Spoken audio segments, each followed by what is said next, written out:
Welcome to the Party Hot Summer Podcast.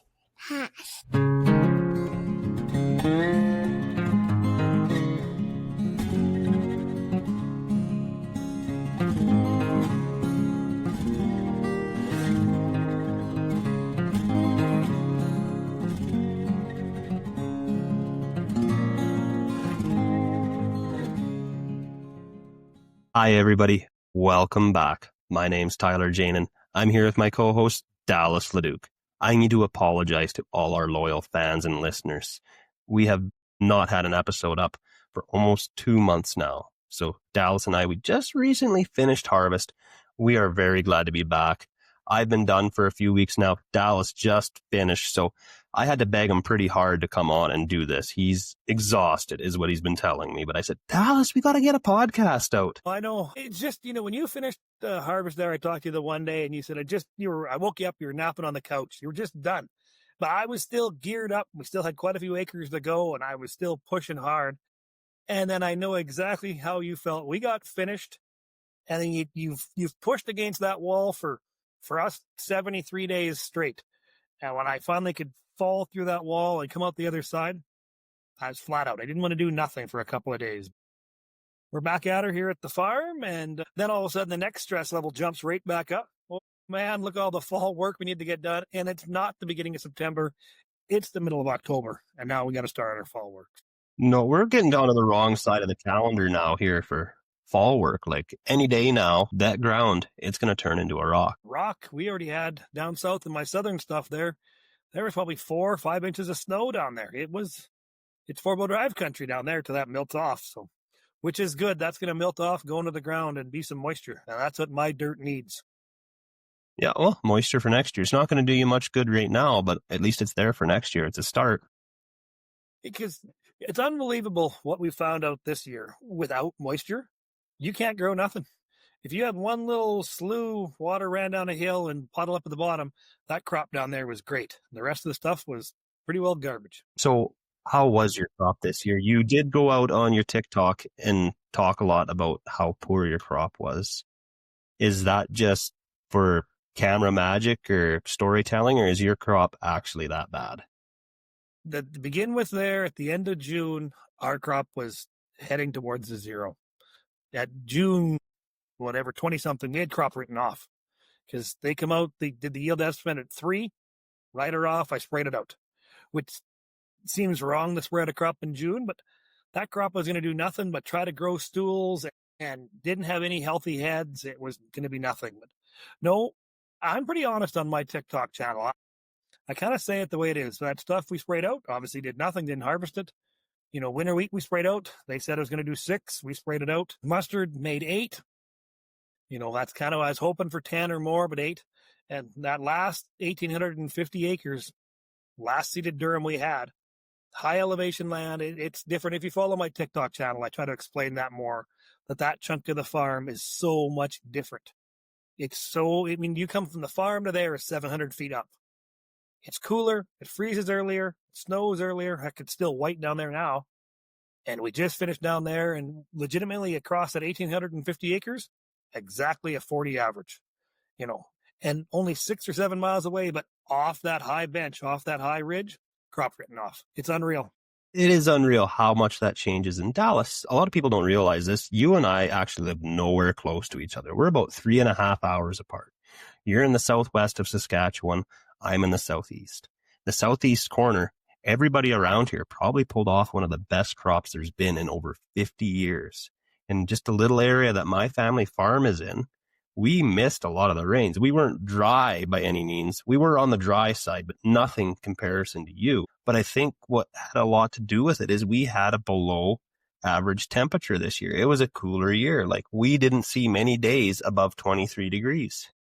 And that is amazing. Like, just the cooler temperatures you guys had, you guys were probably smoked in like we were, but we still had heat.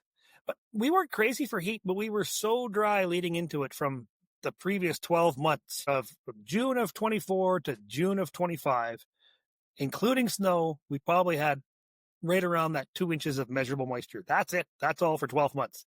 at the end of June, beginning of July, into August, then we probably got another 3.5 to 5 to 7 inches of rain, depends on where on the farm you are.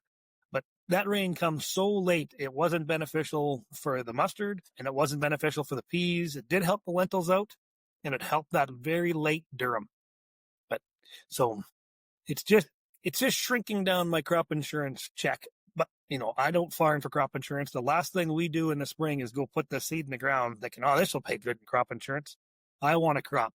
All farmers want that crop. I want to fill the bins. I want to fill bags. I want to make a pile on the ground. This year we managed to fill the bins, but that's because we've been sitting on some old grain. Yeah, no, this year is the first year in a lot of years in this area I've seen piles on the ground. A lot of guys, they have enough bin space, but with this year, with the excess of product, I've seen piles on the ground. I've seen more bags than I've ever seen, but all this yield is great and whatnot, but it's still just going to turn out to an average year for us because of what the commodity prices are at right now. Canola's in the toilet. Wheat is under $7, which is just a joke. Like, for you that doesn't have a crop, that's got to bite even more. I'm used to growing up in this part. My family's been farming here since 1928. We're almost 100 years. So I know that we're going to miss more crops for sure than you are. It's a double whammy. When you miss the crop and now you've got 30-year-old prices and 2025 inputs, that's going to sting. And that's part of the reason maybe you're seeing so much grain on the ground and in the bags. Guys are only selling the bare minimum because, if you rally $1 or $2 a bushel across our sizes of farms, that's hundreds and hundreds of thousands of dollars difference. And I don't want to go. Well, that's millions of bushels. Yep. I'd love to go back to $22 durum, but that's not realistic. That's way too high. The solution to high prices is high prices, and that's gone. But I wasn't thinking we're going to go back to 1995 prices of $7 a bushel for durum. I really thought our prices would stay between that 12 to 15 range, depends on grade and quality. Then we can make a good living. Durum is our primary crop. Boy, durum is under $8. And if you had a 3 or 4, you're down into the 6s. So, we probably have, I haven't done the math yet, we probably have a high teens, maybe in the 20s average. But $7, that's $140 an acre. That means we're only losing $100 an acre. We're going backwards hardcore. It's not fun going backwards, that's for sure. I've talked about it here on before. My first year farming, I rented some crown land, paid way too much an acre rent on it because of how anybody knows how anything works in government. Didn't get my paperwork back in time to apply for crop insurance, and then it rained 20 inches on swath crop. I didn't get a bushel of it. I worked it into the ground and then bought the land at way too much money. But looking back now, it wasn't a whole lot of money with what land prices have done. So I kind of know what it's like. My drop in the bucket compared to your drop in the bucket is a lot different, Dallas, but I can kind of get an idea where you're coming from with this. You get a big idea. If you have the plow under a crop that was there, and now you can't, it's gone. It's nothing. It's garbage plowed under. Exactly. It's just, this happens. But our farm is, it's an older farm. We've been around for quite a few generations. My dad has always taught me to not overspend and, bear with what we have. So we can stomach this for another year. We can weather this storm. I know I get asked that all the time on my TikTok channel. How can you guys survive? Well, we're not overly stressed financially. My combines are old and pretty wore out, but we don't owe nothing on them. We try to keep our expenses low, paid for equipment, paid for land. That's really beneficial because then it helps offset the price of when you do buy some more land or newer machinery that you're not mortgaged. Not every piece of machinery on the farm has a mortgage tied to it. Only a limited number to, under 10 pieces of machinery on our farm have a mortgage tied to them. So there's a lot of paid for iron running around. So that's cutting down our expenses, and we're only 2 years into crop insurance. We weren't a crop insurance farm. We only got into that when all of a sudden the numbers weren't jiving on turning a profit. Sometimes you just got to do what you got to do, right? It is awesome to have paid for equipment. That helps substantially. And unfortunately, all the land that I own with my family, I still owe money on it. So I'm not making that big bucks off it right now that everybody claims us farmers make, but there's not a whole big chunk of the pie left after I make a few machinery payments and land payments and all my inputs, even at growing a crop. So hopefully these commodity prices do go up a little bit and our input prices can just level off, because everybody says, oh, we need the $22 canola back. Honestly, that $22 a bushel canola was probably the worst thing that could ever happen, because fertilizer went through the roof, all the chemicals went through the roof, and they really have not backed off to where they were before that. Yeah, when them weird COVID pricings, mustard was $1.52 a pound. Ridiculous. At that price. I didn't have any, so didn't sell any. But now we're back to 40 cents a pound for yellow mustard. Well, that's early 2000s price. We're not early 2000s inputs, so that's gonna sting. We got to get, but I was thinking there, we've had some trade disputes. We don't get too political on here. We try not to, but trade disputes with other countries have really hurt our economic prices. I mean, you hear about all the time, China doesn't take our canola. Yep, that sucks. China also doesn't take any of our yellow peas. That's cost us since last year, this year, $4 a bushel. Across our farm, there's roughly maybe 50,000 bushels of yellow peas here. $4 a bushel is monumental amount of money that we're not getting.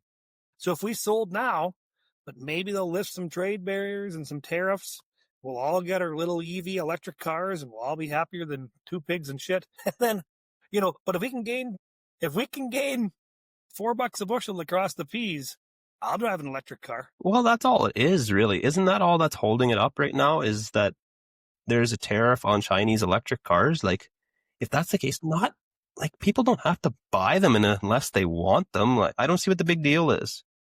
I don't know how they say they're trying to protect the auto industry in Canada. Well, we don't have much of one. It's all gone to other countries.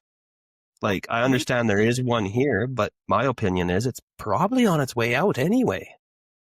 And we tariffed an electric car we weren't importing. There's none of them here. No dealer network, no nothing. I mean, they did that because they invested billions of dollars into EV electric cars way out east. And they're trying to protect their asses with the government's investment in EVs, not knowing that China would just say, you're not taking our electric cars anyways, but we're going to whack you with these tariffs on this canola and peas and canola meal and some other stuff in there too. But man, if we could change that around, actually, I would think one of them little EVBDs or whatever the heck that little car is around the farm might be handy. I could run for parts, as long as I could make it to Assiniboine and back, I'd be good to go. We can cruise around the farm. We use like a golf cart to run the yard. You give me $4 more a peas, $4 more a bushel for peas, I'll gladly have one of them little electric cars. Have you heard about when those electric cars catch fire, they will reignite up to 4 times days later? Like they're kind of scary when you think about it that way. If they've been in an accident or a fire. Well, I'm not parking it in the garage. I know that. It gets its own charging station in the middle of the yard. I'm actually fire chief here. A few people know that. Yeah, I'm actually been the fire chief for, I think, 3 years now in RMA 44. And I read a bulletin out there about them electric cars. When it comes to them being on fire, you really can't put them out with water very easily. The thing I read is to haul in dirt, build a berm around the car, and then drown it. Like that's how their solution to putting out these electric car fires is to berm up the dirt around it, so it's a swimming pool, and then fill the pool. That's how you put them out. I've heard the fire department's doing that, and they'll take it out, and a day later it'll light again after being submerged. Well, there's whether that's true or not, I don't know. Yeah, well, I believe it.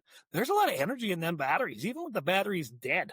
Like the metals, the acids, whatever's all in there will just keep igniting and burning for a long time. So I don't know how that's better for the environment than like an old 350 with a burnt set of piston rings that burns a liter of oil every 2 tanks of fuel versus that electric vehicle, the minerals and resources they had to mine for it. I don't know which one's better for the environment. I don't know. I think I'm going to take the old 350 Chevy with the burnt piston rings. The old 5.7, yeah. Mm-hmm. Yeah, that's, I mean, I can see in the southern states, the warmer climate, they're going to work okay. But up here, you need so much heat in that battery for the battery to work right. So the battery has heaters. They don't work in our winter. But I mean, if I had one of them EVBDs or whatever cruising around the farm all summer long, I'll tear the doors off, feel like a go-kart. I would hop in, we're going to the bins. Everybody jump in the electric car. We would drive one. But I need $4 peas, and then I can $4 more on the peas, and I'll buy my electric car. Anyway, shifting gears here, Dallas, how did harvest go for you? Did you have many mechanical failures, or was it just smooth sailing? Well, yeah, just nothing. I run antique combines, and they never give any problems at all. Like, we didn't need any fans, no shaker shoes, nothing broke on the first day. Oh, okay, that's a lie. Everything broke on the first day and then kept breaking all the way to the end. It's just the headers, the MacDon headers work flawlessly, with the exception of some gearboxes, but I hope MacDon takes care of that. But my old New Hollands, and this isn't a knock against New Hollands, I think any combines, when they stretch my hours, they're going to have fan issues. They're going to have shaker shoe issues. They're going to have transmission issues. I mean, we don't hardly ever use the wheel brakes, but yet we brew up a brake line on one combine. They get up there in hours, and we haven't been upgrading them because we haven't been catching the crops. So we're running 3,000-4,000 hour plus New Holland combines, and they're showing it. Yeah, we ate 2 fans, 1 shaker shoe, 1 rim, 2 rims, 1 tire, bunch of belts, bearings, orbit motors, the usuals. But, we got her through. She's all in the bin. It was all done before the snow and rain came. I did get a demo of a pretty cool John Deere X9 that I was really happy that South Country brought me out to test run. There's a lot of nice technology in that X9. I'm not gonna insult that combine, especially I'm not gonna insult the dealership that brought it to me to give it a test run, because it didn't light on fire, it didn't throw over, it didn't crash in the hills, it didn't fall apart. It ran like a new combine should. So I thank South Country for that. Should. Yeah, and that's one thing I've done on my TikTok channel is, 2 of our combines showed up with like 500 hours on them. They were next to new when we got them. And we've ran them into everything we own is over 4,000 hours. So we've had to do a lot of learning on what's going to fall apart in these combines at that stage. I didn't know that the welds that hold the feeder house on are going to break and your feeder house is going to fall off. These things were basically new when we got them. But then whenever I find a flaw in these combines that shows up when they get older in age, I make a video up there. So, because we haven't fixed that combine yet, but it's going to be a day at least to pull the feeder house off, put everything back in place, weld it all back together, make it look right, make it fit right. So that's why I make these videos and say, hey, if you're running one of these, go look at that. Like, you don't want to do what I have to fix. If you're running one of these New Holland combines and your fan is got 2,000 or more separator hours, take it apart, change the bearings, change the holders. It's going to save you some grief, because when them fans explode, it just awful sound. Awful, and they're just destroyed. Like, not only are the vanes or are the paddles bent, or the vanes, whatever they call them, then the arms that hold the vanes get bent, the shaft bends, the bearing holders are screwed. All that louvered ducting in there just gets trashed. Well, the worst part would be when you shut the thrasher down in a hurry and you get out to see what's going on. For a minute, it's sitting there going bing, bang, boom, pop. Well, it's all slowing down. And the rotors have stopped. And that fan runs for another minute, and it's trashing itself as it's still running. It's like, this thing is the last thing that could. I guess they want to keep them sieves blowing clean. It's like, you shut her down and you just listen to it explode and keep exploding. But so that's why I've made them videos saying, hey, change the bearings, change the holders. That bearing might feel right, but then you get walking it back and forth on itself. It's like, it's got play, and it's going to sit there on that shaft, and it's going to vibrate. It's going to break the holder. And just because it's drawing air, it's going to suck the holder into that fan, and that's the end of the fan. As soon as that metal holder hits them blades, it's finished. Well, if you feel like it, Dallas, you could open up a shop. You've gotten pretty good at wrenching on them CR New Holland combines. If I buy one, I might send it your way when it gets a few hours on it. No, you can go through it for me. You know what to look for. Now, my family, we've gotten pretty good with the CX series New Holland combines, but we've We've never owned a twin rotor New Holland combine. The rotors don't give the grief. It's everything below the rotors, the shaker shoe and the fans. It's just when they get up there in hours, you know the longevity, the goodies out of them. They're going to show their age. Yeah. Well, we have one combine on my family's farm here that it's getting up in the hours that your combines are, and it's starting to nickel and dime us too. It had its fair share of issues this year, and just the odd bearing here or there, or a belt going. So I kind of know what you're going. I'm fortunate that not all my combines are at that hours, but it's kind of one of them things. It's just been so good to you. We've had crops, but we've been investing the money elsewhere in the family farm, buying land. And as I've shown on my TikTok previously, when I was still posting regularly on TikTok, we built a new shop. So you don't want to stretch yourself thin because you don't know what you're going to get next year. Like, you might not get a crop. I've seen this farm be 70% hailed out before. We are in a little bit of a hail zone. Well, and that's it. I mean, we've been taking that money that probably should have went into a combine, but there's 2 season now. They were brand new when they showed up, MacDon headers. Besides some gearbox issues that MacDon, if you're listening, please address these gearbox issues. So that money maybe should have went towards a combine. It went towards headers.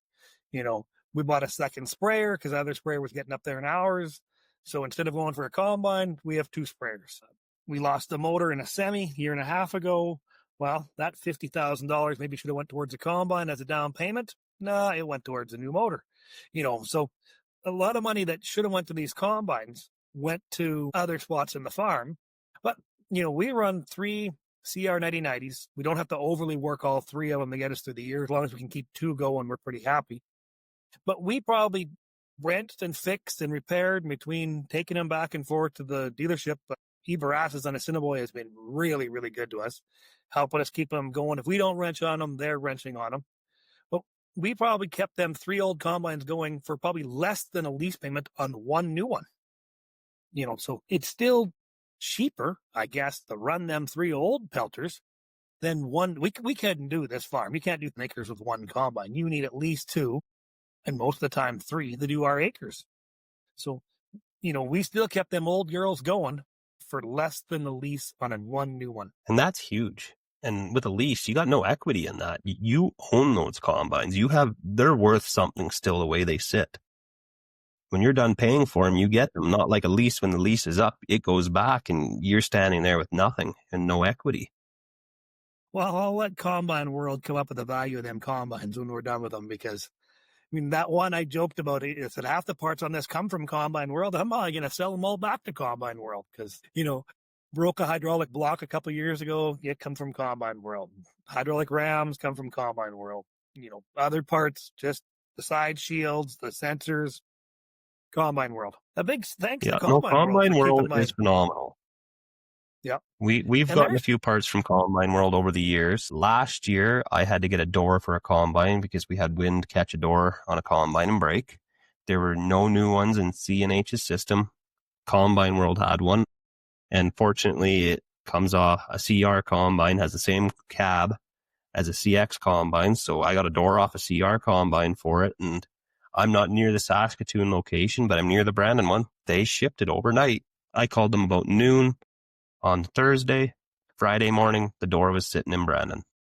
And here just recently, because we pick swath, I had a top roller break on my it's a MacDon pickup header, actually. And none of the dealers around me had one. No wreckers had any. I got looking around. MacDon sells a jobber. They had one in Brandon, and it was half the price of what I could get a new one for. And I was able to send a guy with a truck and a trailer to Brandon and pick one up, and I had that combine running in 4 hours, where if I would have been down for 3 days. Yeah. No, agriculture is not just about the guys and you and the farm. We need all this infrastructure around us to be ready and willing to have the parts, be able to get the parts, because when you're down, you're down. So all of a sudden your world turns upside down when you're looking for parts. So it's nice that it really makes a guy wonder how many parts he should be carrying in his own inventory, how many parts you should be buying in advance. Like on my family's farm here, we carry a lot of the main belts, the combine can burn up from operator error are just, well, mainly operator error. If it's a wear item, we'll catch it when we do our pre-service before harvest. But anything that can be really damaged due to operator error, and I'm not talking down on any of my guys. My guys are awesome. I need to thank them all for helping us get harvest done. But everybody's human. Everybody's going to make a mistake at some point. I don't care who you are. It's going to happen. But we try to carry that. And how much of it do you really need to carry? Because that's starting to be a lot of money that you're investing. That's just, it's sitting there. It's not really gaining any value. But how much is your downtime worth to you? Well, that's it. I mean, we carry pretty well. We try to carry every belt in the combine of the main use ones. I mean, some of them we never have changed, and some of them belts are well over 4,000 hour belts, and they're still fine. It's just they're not them wearable items. But some of the ones, the main feeder house ones, we carry. Obviously, we carry rotor belts. The chopper belts and rotor belts are the main ones you go through. With this light crop, we're pretty easy on chopper belts, though. Yeah, the main one we do is a cylinder belt. Or we don't do too many feeder house ones, but then again, we're picking swath, so it's fairly easy on it. But yeah, cylinder belts and the odd chopper belt, maybe every 2 or 3 years, is all we'll burn through. And then our other ones are just wearable ones. They'll get cracks in them and stuff. And we just change them out because it's just cheaper to change that $1,400 belt out than wait for the $1,400 belt to break and then take sensors and lines out around it. Yeah. And then it turns into a $3,000 belt. Yeah, and like lots of people, we'll throw that other old belt up on the shelf and label it there and say, yep, feeder house belt or whatever. And, we'll have it just as that spare, we'll have that up there. So you end up with we have 1 new ones and 4 old ones. Yeah, that kind of happens. They just go out. Since we're doing some thank yous, you guys have been really good to me, businesses and stuff. And I would feel really left out if I didn't thank a few people. I know you got people to thank because, like I said, we haven't done a podcast in a few months, and everything's changed on the farm here a little bit. And some of the guys that have come on, they're not sponsoring the podcast here yet. They've just kind of been working with me on my own TikTok and Facebook. But TerraClear, they did flow some fields for some drone activity for rocks. Thank you for them. Great West Auto and Assiniboia Bumper to Bumper. They've kept us going all season with filters and oils and whatever else we need from them. That's been pretty awesome. Trueline Manufacturing. We put the rock dams on all the combines and a couple of really cool looking rocket stoves. I got one put together today, and Tyler is going to get the other one. They made some pretty cool stuff for me. And they let me try out some stuff. They know I'm going to run more rocks. They knew I had a short crop. Reached out to me and said, hey, Dallas, we're going to mail these to you. Try them out. We don't need to promote them. We just want you to test out our stuff for us. I thought that was pretty awesome of them. Rates from this spring, I had the 112-foot roller. That was pretty awesome at Mandanko. Mandanko is a great company to work with. And not only are they a great company to work with, they legitimately make great product. So, and I had something really cool, something I never thought we'd ever have on this farm, and I somehow have to figure a way to keep it. Caltech brought me that fuel trailer. That has been just taking the miles off our old service truck, because when we were running the 3 combines and running them hard, our service truck doesn't have enough fuel for 3 combines. With that fuel trailer, I have enough fuel for 3 combines for 2 days. See, you just have to haul that to the field once every couple of days with fuel. That's been awesome to have. And I sound like a broken record here in a way. Barasas to help me keep them old New Hollands working. Thank you, guys.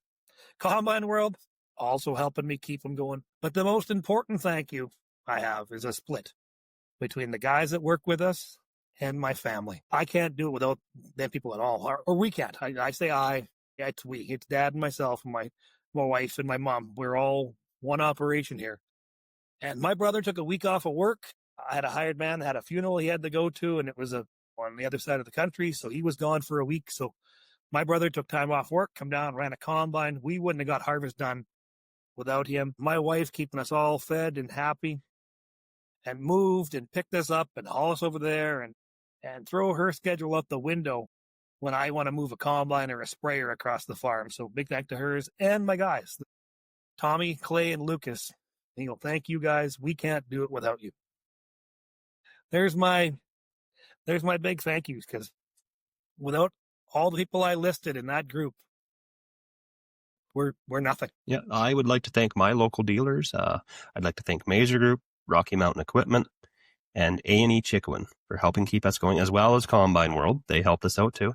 And I'd like to thank all my guys. I have a few too many guys to list their names, but I even had an uncle who hasn't been on the farm in probably over 40 years. He came home to give us a hand this year. He just recently retired. So thanks for coming and helping us out, Uncle Murr. Even though you only have one thumb and you spilt over 100 bushels of canola on the ground, I had to help you shovel it up on the hottest day. But again, thanks for coming out and helping us get the crop off. How do you run a shovel when you're missing one thumb? Like, you got to hold that. I'm trying to picture myself holding a shovel. I wish we had the cameras on here. He's just, it's a nub. Oh, okay. Like it'd be about the size of a stress ball in the, it would have been in the 80s. He was probably about 12 years old and they were feeding cows. And it was one of the old ground drive PTOs on I think it was an old Massey. I'd have to ask Dad again what tractor it was. And my uncle had the ground drive engaged. So when he was going forward and back, the PTO would change directions. And it was kind of a cold day and there was a lot of frost and he had moisture on his glove. Why the hell is that turning around? So he went and grabbed it and it ripped his thumb off. Oh, it hurts to think about. But the PTO, if you and unfortunately, it had to be on his right hand. What was that? Sorry. If you want to change direction, that's what I understand. If it was a ground driver, so I'd have to ask Dad again. We'll have to talk about it again on the next podcast. I'll have to ask Dad about it and get the full details on it. And another, actually, we'll do a little name dropping here. When we get Ryan from Tractor Zoom on here, we got to ask him about that because he would also know. That man is a wealth of tractor knowledge that's, off the chart smart. So that's a little name dropper. He's on the list of greed guests. Actually, we got a big list of guests. How many are going to join us? How many people do we have on the list, Alex? We'll let the people know that, but we won't say any more names. But how many people are on the list? Oh, it's like 13 or 14. And some of them. We're going to have a busy winter. We're going to try and get a bunch of episodes stockpiled up here for y'all, so we don't have a break in seeding. And then there's also going to be enough for next harvest because we want to try and have one out every second Sunday for you folks. We love making these. We're having so much fun. We're going to have a lot of guests back on that we've had before. Kale already said he'll come back on. Who else said? King Pilsner will come back. Travis will come back every episode if we'd let him. He texted me 6 times since we started. I haven't talked to Matt James lately, but I'd love to redo another one with Matt. Matt was one of our very first ones we did. And, Tyler and I were just farmers and we're just learning as we go. And the audio in that episode did not turn out very good.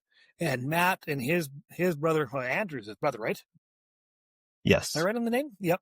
We're going to get the two of them on. Andrew. Those are two young, smart farmers that farm incredibly cool area. I mean, they're in the Winnipeg city limits and they have farmland in there. So they had a good year. They actually have a YouTube channel, James Brothers Farms, I believe is what it is. I could be wrong on that. But they do have a YouTube channel that they're uploading to regularly. Yeah. Those are two young, smart guys that they had like sunflowers and row crop stuff, and really looking forward to getting them guys back. Well, and the kale, and we got a guy that grows a lot of potatoes. I won't say his name. I can't wait to have him. We got a vet lined up. Oh yeah, we got some good guys lined up, and gals, and gals. I haven't talked to Melanie lately. Her and her husband would be awesome to have on to see how their year went. I know her life has changed a lot with having that baby. I mean, that's just how life works sometimes. I'm hoping to get her back on. So, we got 13 new guests lined up, and basically I think we can have 13 old guests lined back up too. Quite easily. So I got a question for you. On your grain cart, are you an auger in guy or an auger out guy? I used to be when I was the grain cart operator. I kind of got demoted from that job. I used to fold it in and out all the time. And then as the years went on and just be super careful, our grain cart auger stays out all the time. I mean, it's an old school grain auger. So the auger is hanging out the left side and it's out all the time. It's out. It's built to be out. It's supported. It's a good brand cart. no issues at all. So I'm an auger out type of guy. You? You see, that's a lot different from my family's operation. We've owned 3 different grain carts over the years, 2 of them being Degelmans. And this recent one is a Parker, which is basically a underberth, I believe. We've always been auger in. We've always had a lot of combines in the field, a minimum of 3 at a time, sometimes up to 6 or 7, with just neighbors coming and helping out. Then I got balers running around. Don't really have any power lines to go around, but sometimes if I get a bunch of combines that are full at the same time and they're right beside one another, the grain cart will stop and then the combines will go to him. So you got a combine in each side. Well, now you got an auger in the way. So we've always folded it in because we're just like, we can have a screw up fast enough. Let's just not add another potential screw up. That's what as simple as flipping a hydraulic lever. But, and also, you guys, you're in swaths too. So, I mean, ours, when we're not in swaths, you can just angle your way across the cut crop. And you have 4 combines going. I mean, some guys are cutting into or picking up their own swath, and there isn't room sometimes, I guess. So we're, what's his name there? I follow him on TikTok, down in the States. Oh, it'll come to me. Case Equipment. They run their combine augers the augers in the combine never go back in. They pull into a field of corn or soybeans, the augers go out, the cart augers out, and their augers never go back in till they're done the day. And that's one thing I never understood on a combine, why you leave your auger out. I hadn't seen it for years. I used to have an old neighbor that lived near me that used to do it all the time, and he's since moved on. But I was coming home from Brandon here just this past weekend from a family Thanksgiving, and I went by the research farm between Verdon and Brandon, and there was an old 860 Massey out there with the auger out. And about a half mile up the road, what was the model of them John Deere combines that had the offset cab with the yellow roof? It had its auger out. 8820, 7720s. It would have been something like that. It was too far from the highway to see the model number, but I knew it had the offset cab with the yellow roof cap. I could see that much anyway. I went and grabbed my phone. On TikTok, this guy's cool. He's fun. Someday I'm looking forward to talking to him. Hell, maybe we'll have another American on the podcast here.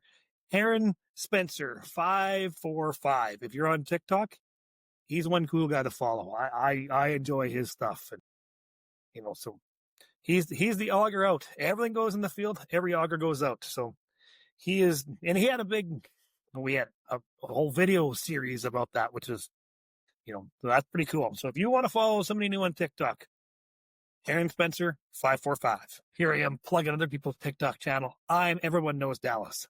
Shameless plug for myself. And if you can find Dallas on TikTok, check out his new logo. And Facebook. Dallas is also on Facebook.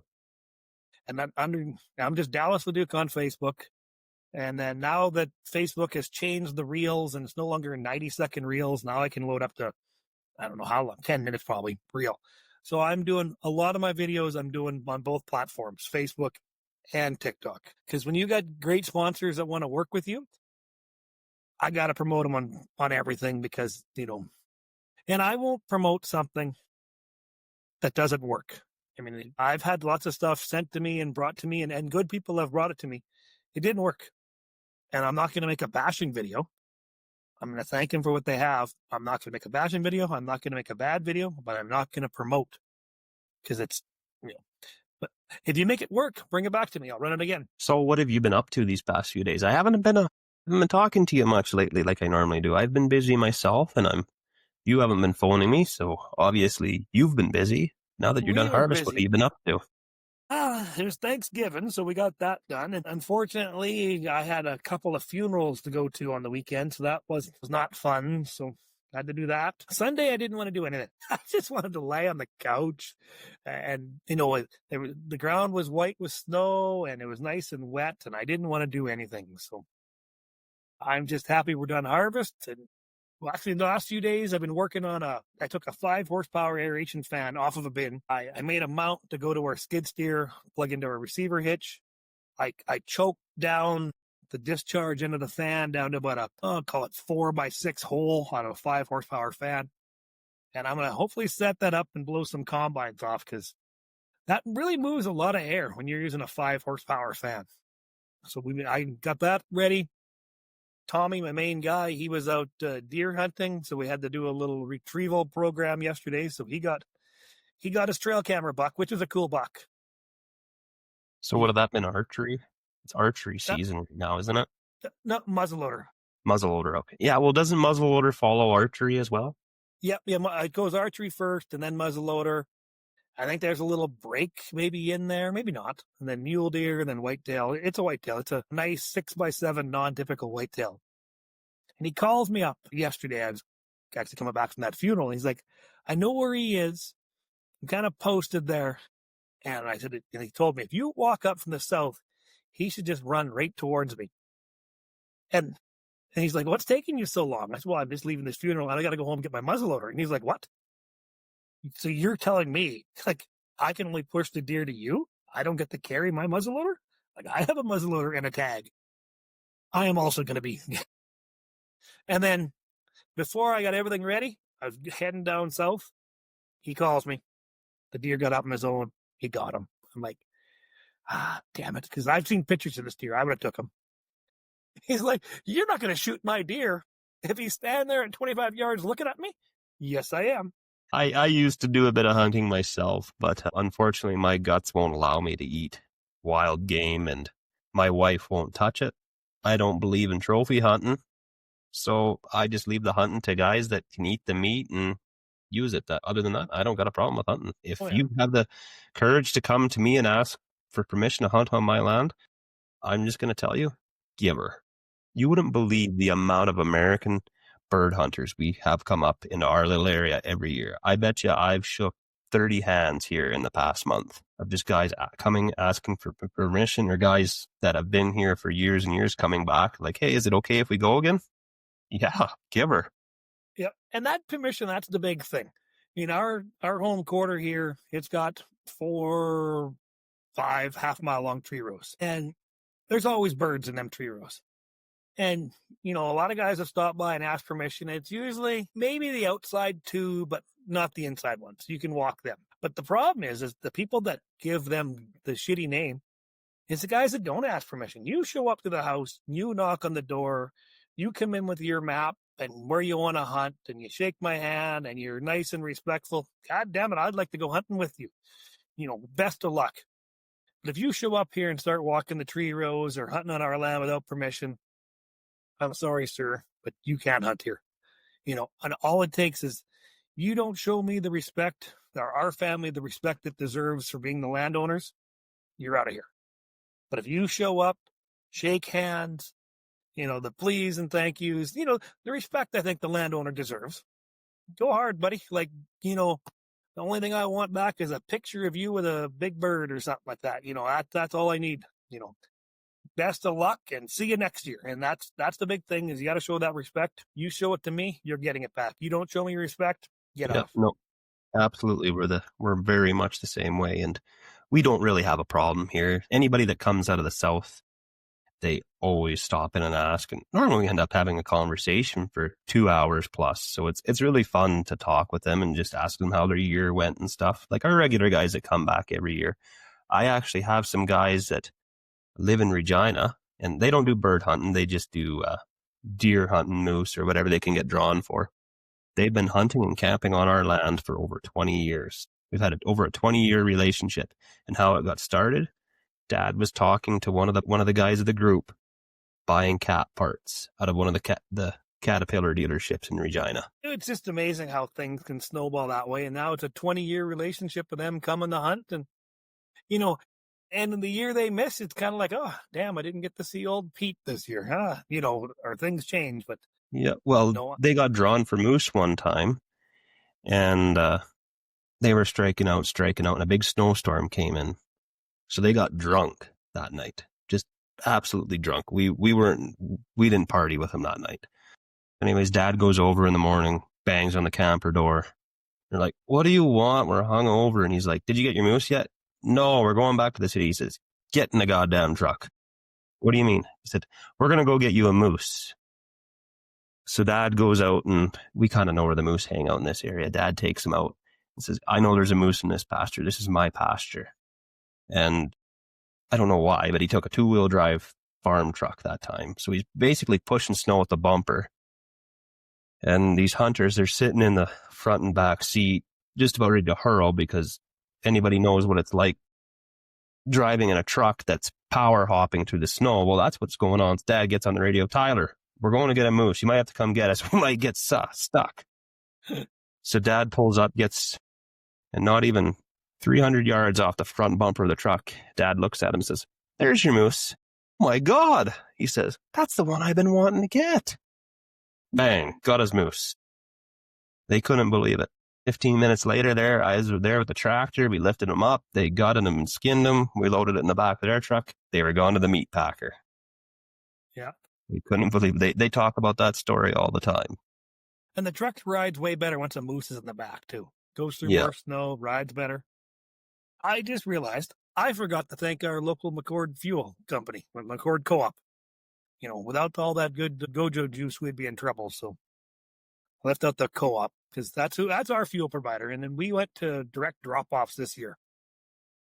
And, I hate to take the dollars out of their hands. So they do get a percentage of that. But the direct drop-off on fuel savings is massive, like 13 to 17 cents a liter on our fuel is off the charts. Well, at some point, you got to look out for number one, right? Yeah. And they do say that the co-op does get a penny or two a liter from Federated for just making the sale, and they never have to touch nothing. So it's a big savings for us to be able to do that direct drop off on, a couple 100,000 liters a year that we burn.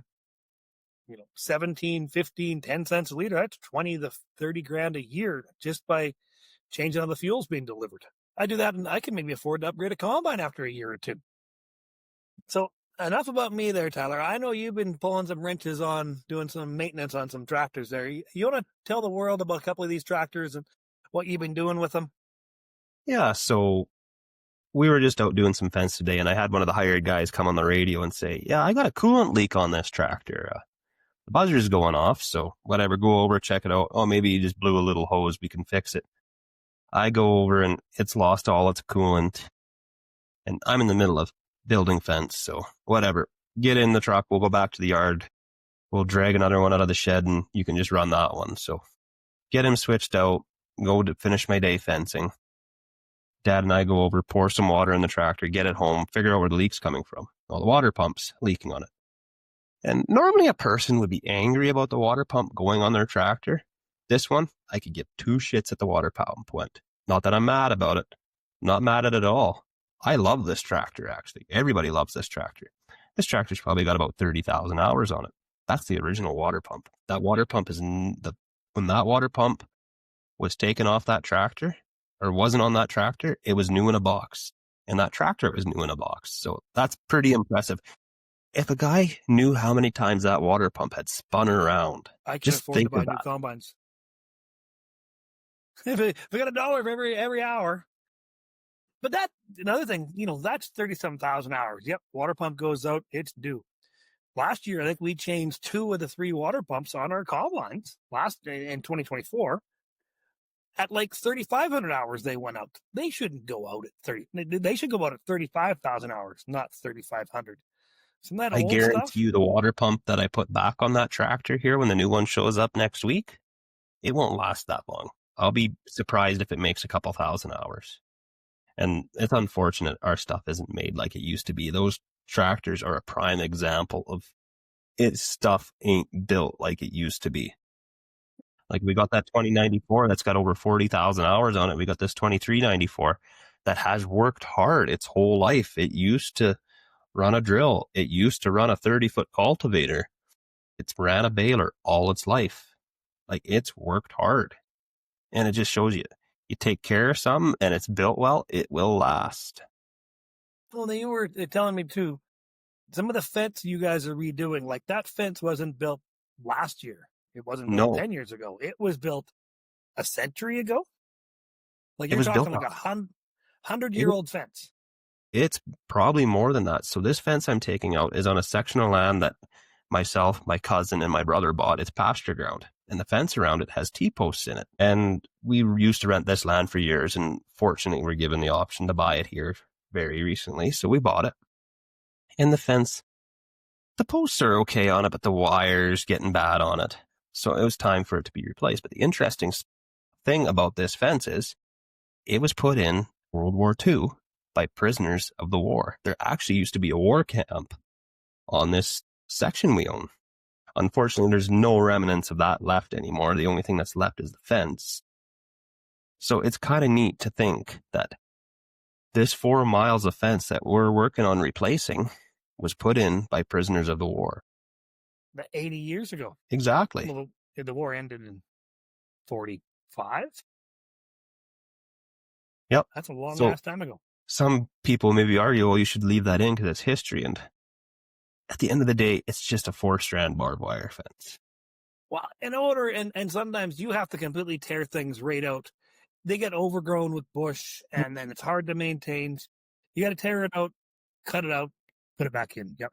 When this fence was put in 80 years ago, there was not a tree on this whole section. It is solid bush now. Like, it is straight cattle ground. Well, trees also will grow through a fence. So to rebuild this fence properly, you got to take it all out, strip all the wire out, pull all the posts, get in there with a cat, scrub it off, get in there with a batwing mower, mow it down nice and smooth, level it out. Well, by the time you've gone to all that work, pulling out those 80-year-old posts, put them back in, I'm going to have to replace those posts at some time in my lifetime. If I put new wood in, I don't got to worry about it.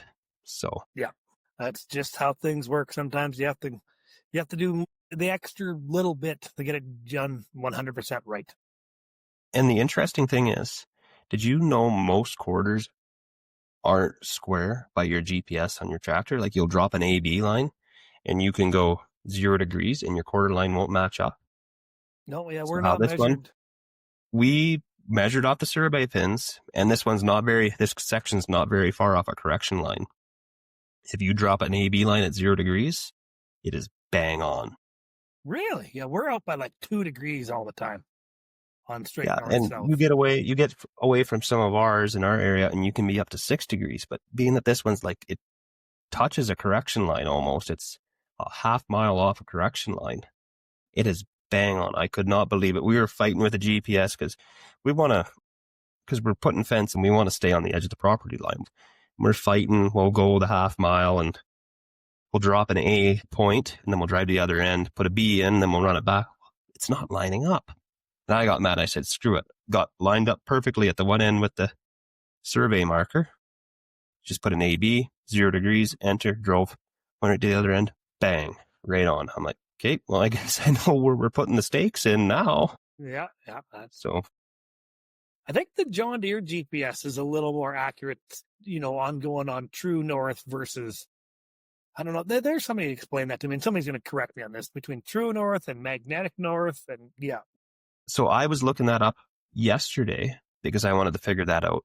In the Regina area, according to ChatGPT, Regina area, magnetic north is 6.53 degrees off true north. Okay. ChatGPT never lies to us. And actually makes some pretty cool. The internet never lies, folks. Because we actually use ChatGPT to make the Bunny Hug Farmers decal that Tyler and I are. We're wearing it right now. We're showing it to each other. You folks can't see it, but we're both wearing our uniforms. We're both wearing our Bunny Hug Farmers merch. And if you guys want some merch, reach out to Dallas. He's the one looking after the merch. If you want some, they're very fair prices. Of course, there's going to be shipping and handling included.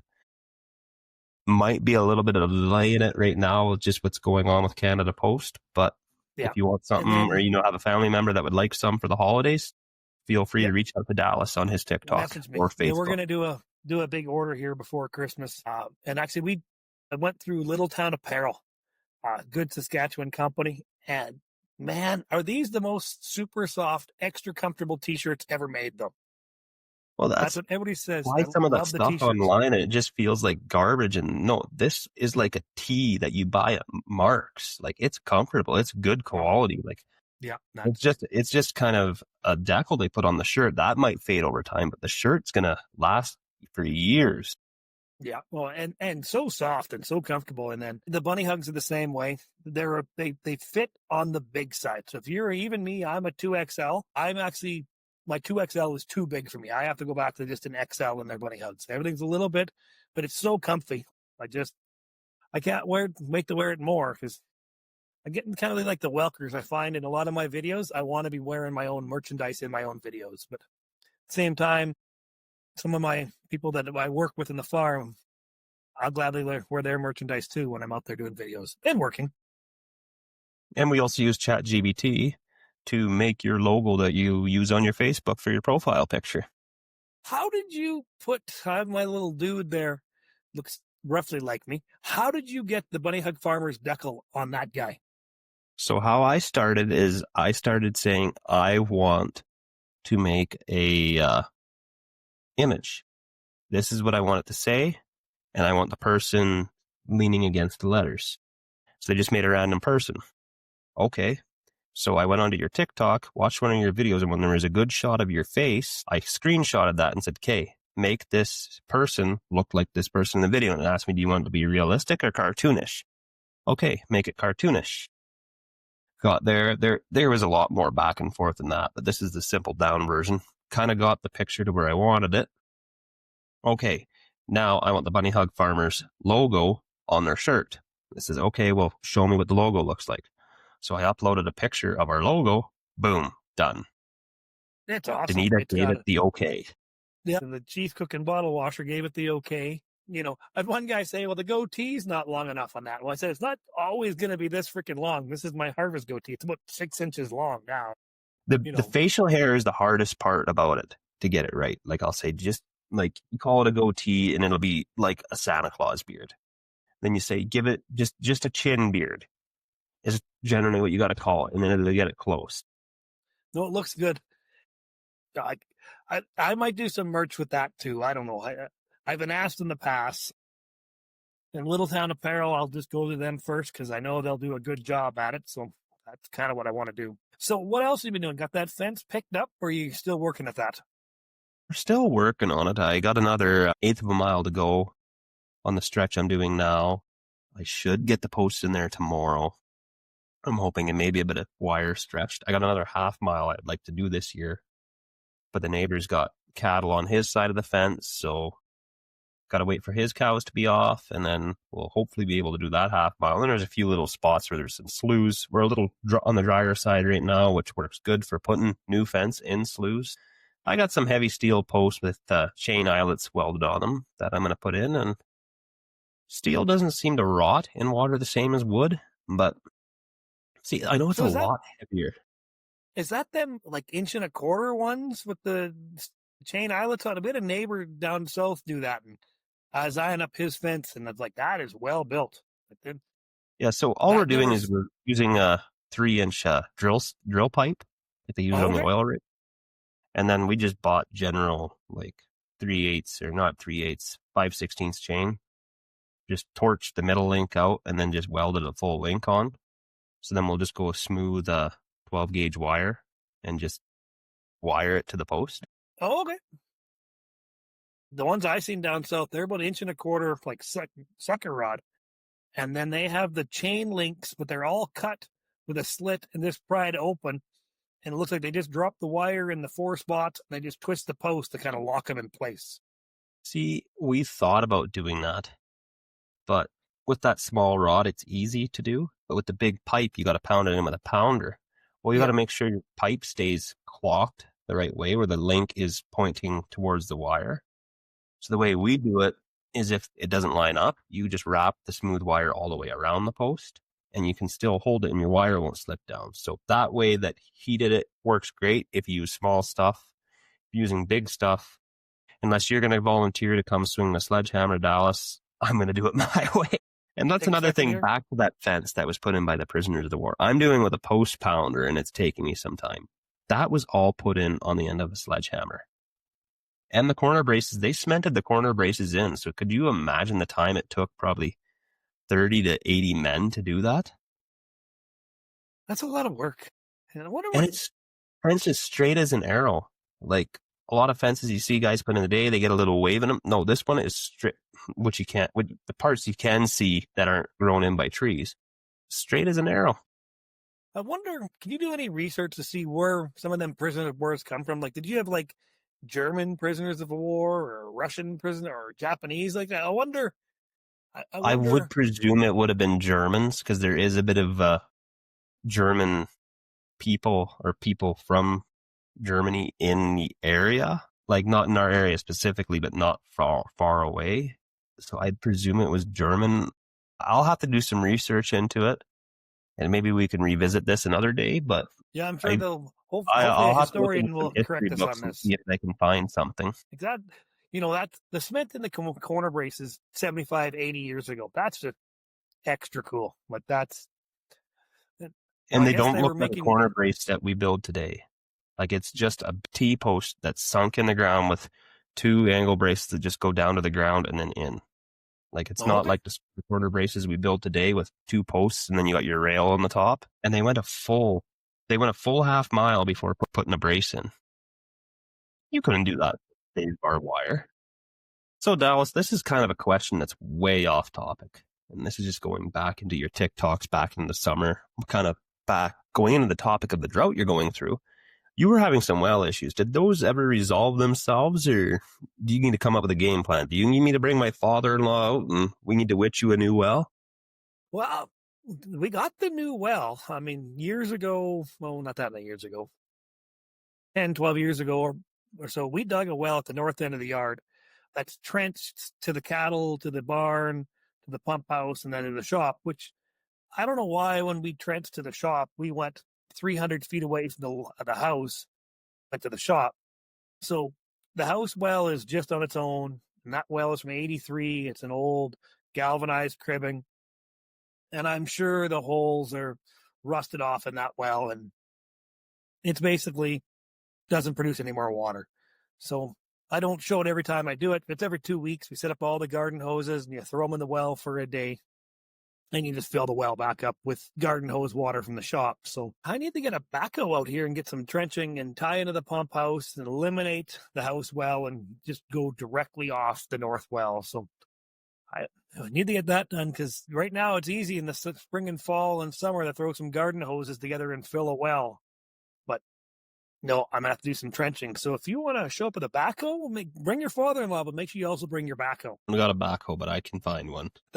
You're not going to do the typical farmer thing and just find the closest line and tee in and then go to the house?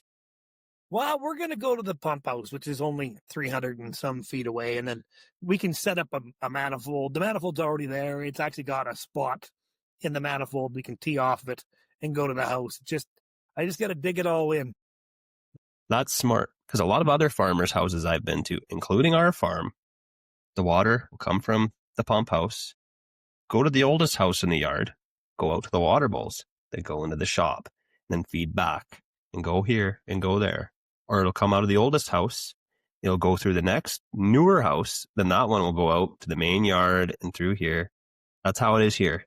The water on this farm, it comes from the pump house, it goes into my uncle's house, it goes through a manifold in his house, then it comes out, goes to a tee in my front lawn, and that tee feeds my house, and then it goes out and feeds the old shop. It goes and feeds the tanks for spraying, and then it loops all the way back around and comes within 300 feet of my house again and feeds the new shop. Over at Dad's house, it comes out of the pump house, goes and feeds barn, all the watering bowls on the one side of the yard. But it's just what you did, right? When you had no money, you just made it work, right? And that's one thing that farmers are awesome at. Times are tough right now. I need to do this. I'm just going to make it work. I'll fix it another day. Guess what? Sometimes it just doesn't get fixed. It works. It's kind of the KISS method. Keep it simple, stupid. If it's working, leave it alone. Well, and then probably back in the day when your old shop was built, whoever built that, your uncle, your grandpa, your dad, or whatever, thinking, oh, this will be all the shop we'll ever need here. And then a couple of decades later, it's like, well, that shop's not big enough for nothing. Let's build a new shop. That's exactly what they said. They built the old shop in 1984, and all the neighbors came around and looked at it. This shop is massive. You're never going to need anything bigger than this.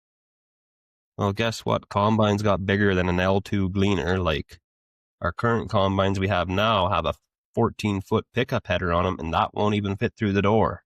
So our new shop, it's big enough for the size of our farm now. It's more than big enough. There's a guy not very far away from me. He owns a feedlot, farms a pile of grain acres. My new shop, which is not my shop, it's my family shop. It is an 80 by 168. It'll fit inside his shop 2 times over.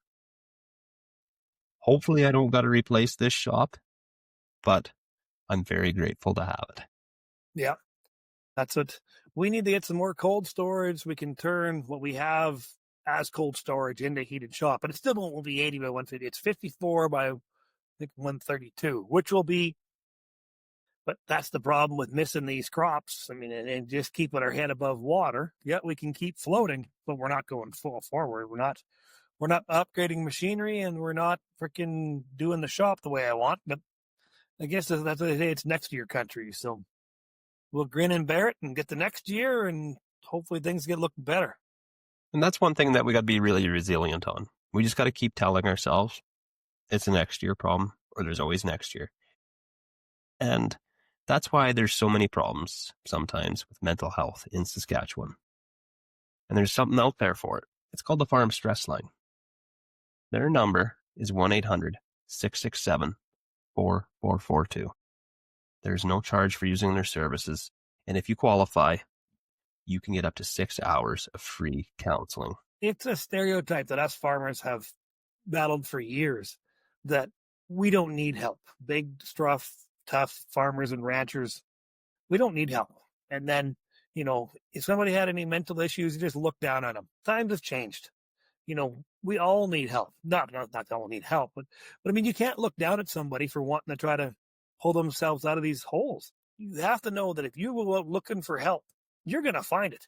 Especially in Saskatchewan here, we have umpteen services that are all set up to help you get, right from the Farm Stress Line to the Children's Health Phone to Al-Anon to Alcoholics Anonymous to all these stuff. That if you're looking for help, it's out there. You can, without any money any money at all, phone the numbers. It's 1-800, Google them, and then you can talk to somebody, an expert, to help you get through some of these issues. Because right now, the cattlemen they've been down in the dumps for years.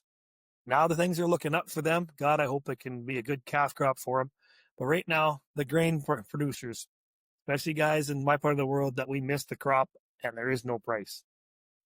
There are some guys that are going to have a hard time making it through this.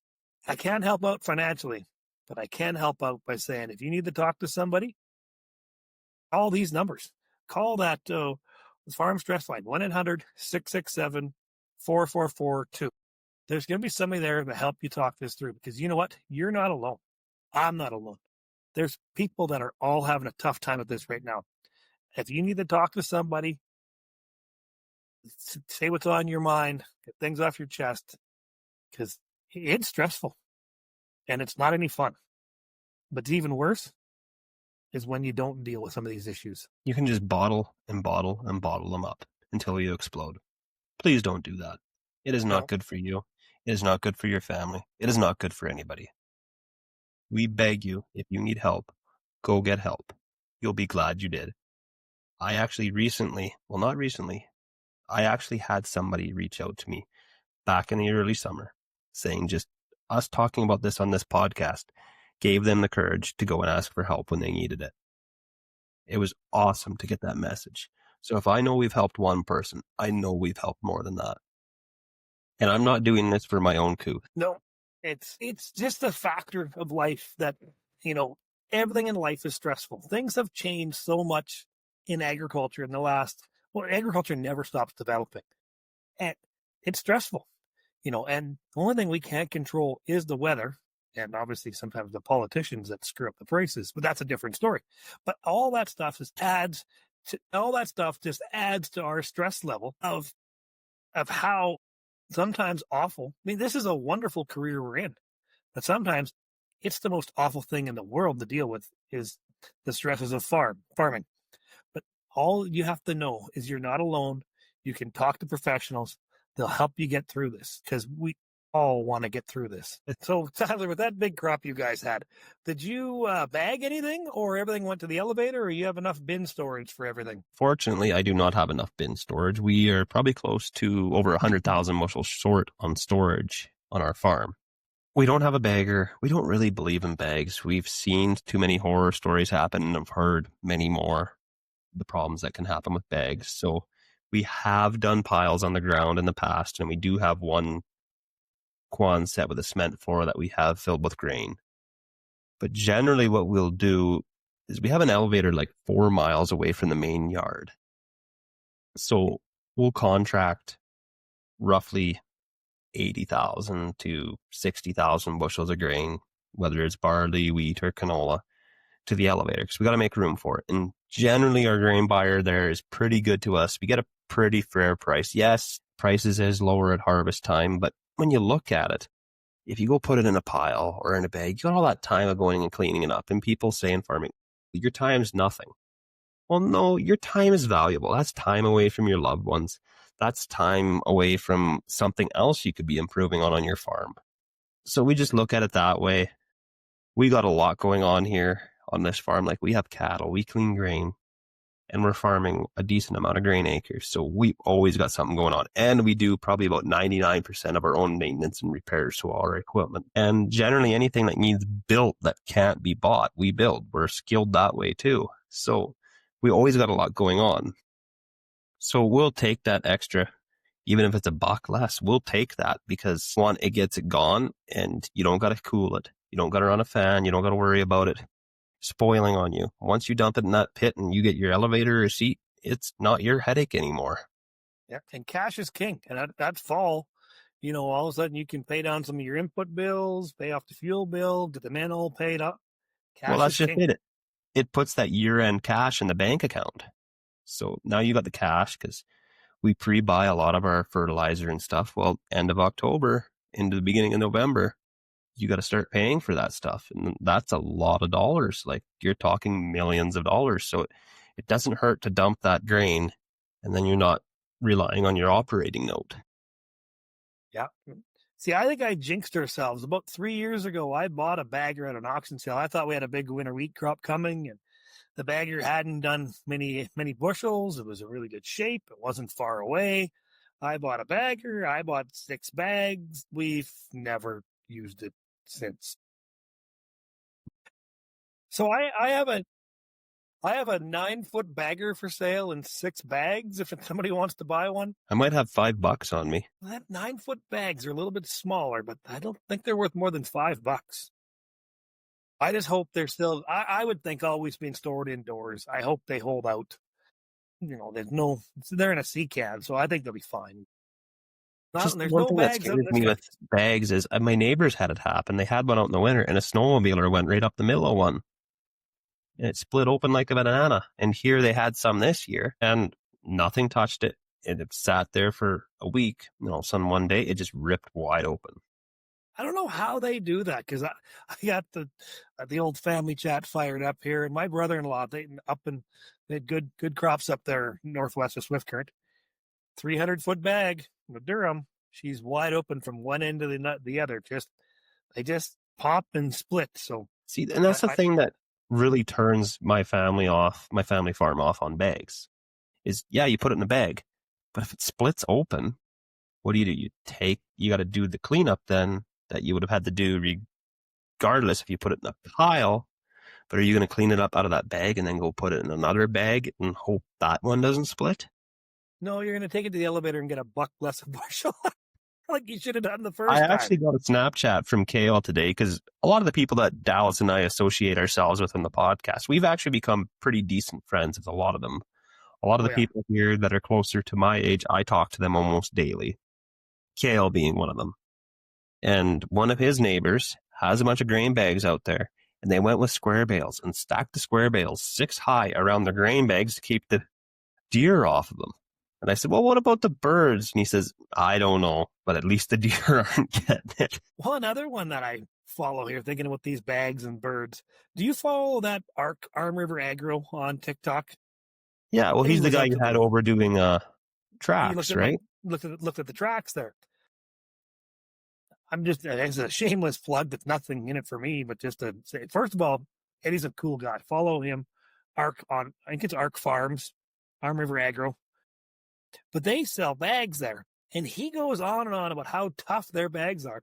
Well, he walked up to one of their bags in one of his videos, and he just poked and poked and poked and poked. And he was sinking his finger in basically up to the freaking knuckle, and he wasn't poking through that bag. So I guess if you're looking for bags, I guess, I was going to make fun of my brother-in-law and say, I guess he didn't buy an Arm River Agro bag because their bags don't split. So, Eddie, if you're listening to this, there's your shameless plug there. But we're getting near the end of our time here, folks. And just to say, I'm excited to be back. I can't wait to make more content with you guys.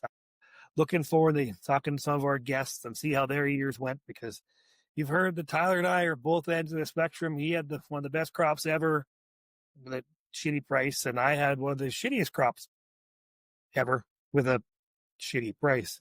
But I'm looking forward to talking to some of our guests and see how their years went.